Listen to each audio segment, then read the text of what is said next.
What an amazing weekend we had on our trip to Madrid, Spain. Craig and I, we went from Lisbon. We have some friends that live there, and they were just in Portugal a couple of weeks ago. So they invited us to come visit them, and we took them up on that offer. Linnell and Leroy, man, they are the best hosts ever. We had a relatively late flight in, but when we got there, a full course, double course meal was prepared for us. No, this isn't it. This is what we had for breakfast. Unfortunately, we were so hungry that we devoured it. It was so good. But this is what they had prepared for us in the morning. Should we go back to those grits? Yes, that's very unusual to have in Europe. So we were very, very grateful for this home cooked meal. Exploring Madrid, I'd have to say it reminds me a lot of New York, but without the intensity of New York.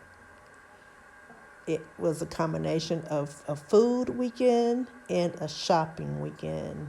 And man, we enjoyed both of these to the utmost. Probably me with the shopping the most, though. The pastries and the desserts were just fantastic. And we know Portugal has amazing pastries as well. And these are a little different and more varied, I'd say, than what we have in Lisbon.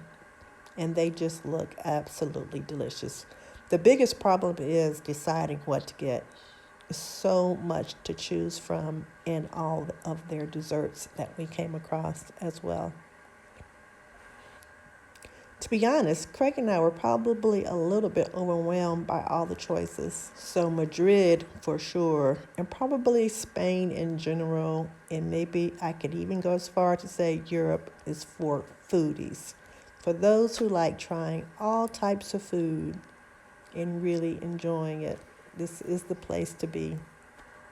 Can you tell what this is? This is a wall of candy. It is the most unique candy store I've have ever seen. And of course, the gelato. This was Leroy and Linnell's favorite spot, and I can say it did not disappoint.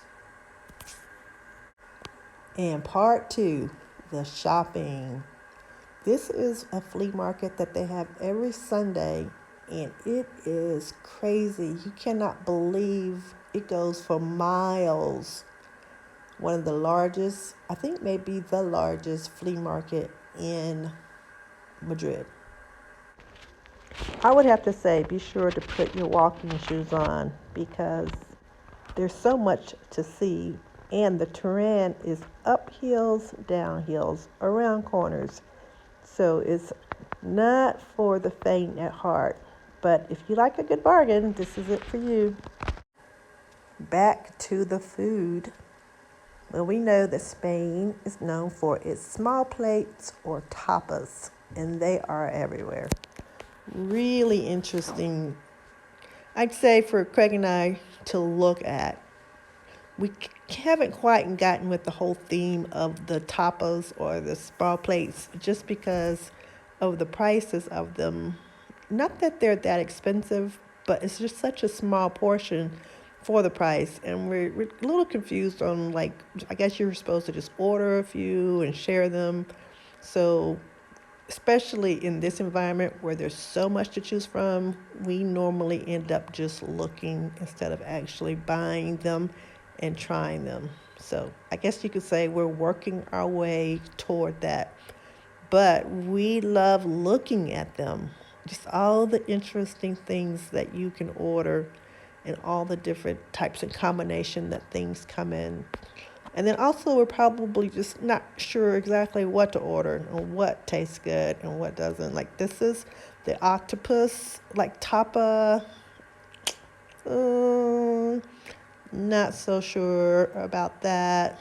And everything just looks a little bit odd. This is that tartar, like raw meat.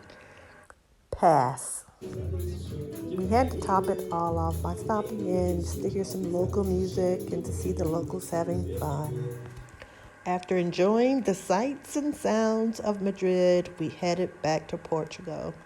Oh, whenever I see this bridge, I know I'm there. Madrid, we had a lovely weekend. Thanks, Leroy and Liddell.